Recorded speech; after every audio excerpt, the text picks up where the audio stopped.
Ayan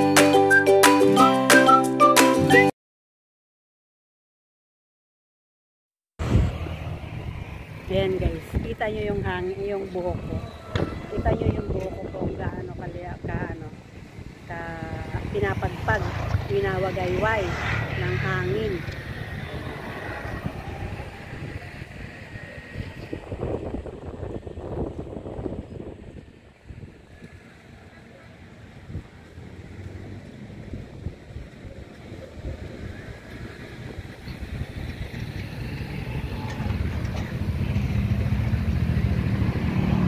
Gaya ng sinabi ko guys, ito yung bandang kaliwa. Kung makikita nyo, ayan.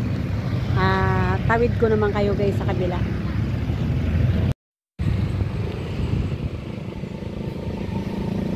Guys.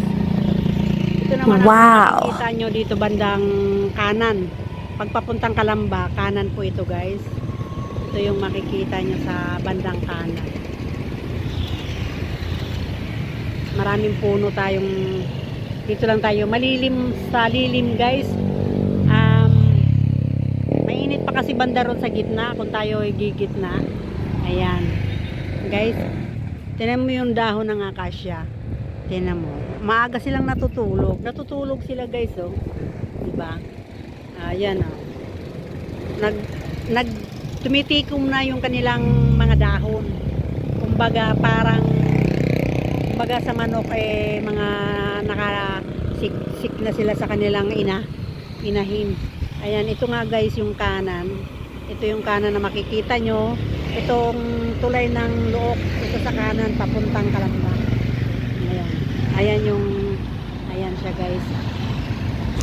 Siya nga pala guys, sa paglilinawin ko lang, itong Barangay Luok ay nasasakupan ito ng Calamba. Kaya nasa Calamba po tayo pa rin. Calamba pa rin tayo.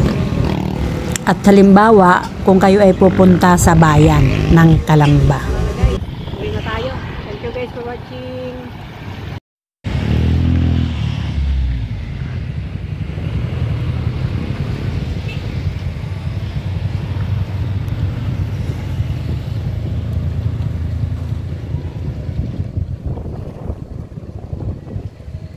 Narito po tayo guys ngayon sa tulay ng Barangay Luok. Ayan, papahangin po kami guys. Nakikita nyo guys yung may mga namimingwit doon banda.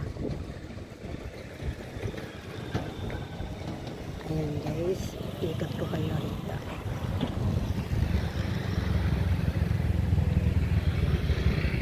Ayan, bundok ata yan ng Makilin, kung di ako nagkakamali.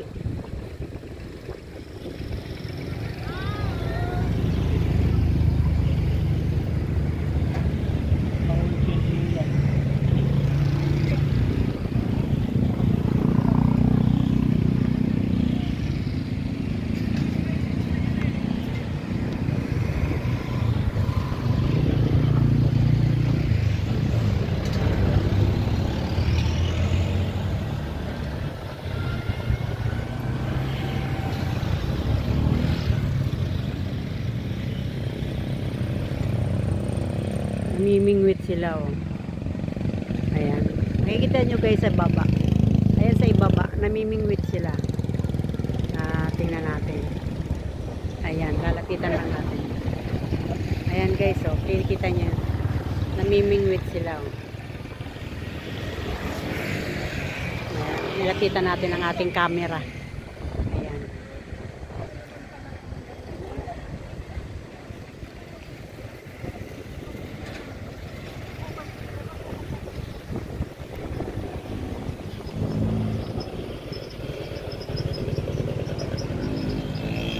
Pagpapunta kang Calamba guys, ito yung kaliwa na tanawin. Ito siya.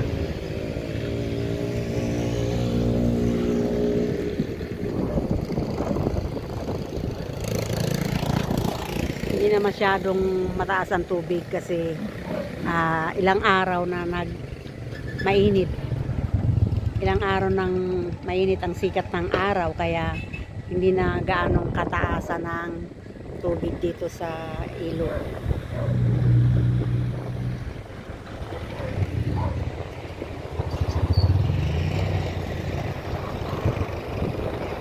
Sarap ng hangin guys. Kung alam nyo lang, napakalakas ng hangin dito.